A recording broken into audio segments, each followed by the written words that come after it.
Siamo con Massimo Bettin, segretario provinciale del PD di Padova, e parliamo del via della campagna elettorale di Alessandra Moretti. Partirà domani al Papa Luciani.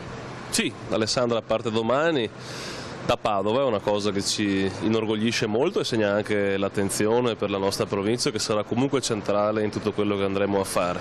Domani alle 17:30 al centro congressi Papa Luciani, un'iniziativa, ci tengo a dirlo, rivolta a tutti, ai cittadini che vogliono farsi coinvolgere dentro questo percorso o che vogliono semplicemente ascoltare le proposte che farà domani Alessandra, e sarà la prima volta in cui esprimerà alcune proposte molto concrete per i veneti, frutto anche della campagna di ascolto in cui ha già attraversato e quindi ascoltato realtà produttive, associazioni, cittadini di oltre 300 comuni. Quindi vi aspettiamo domani, chiunque voglia, al centro congressi Papa Luciani, ore 17:30.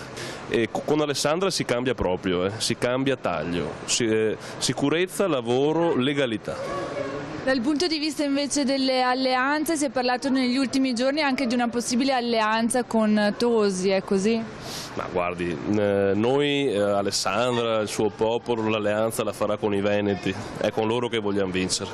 Da questo punto di vista dico una cosa, c'è un entusiasmo che sta crescendo giorno dopo giorno, domani saremo in centinaia, forse anche di più, ed è il segno di un popolo che ci crede, che vuole non tanto conquistare per sé la Regione Veneto, ma mettere a disposizione questo progetto dei veneti.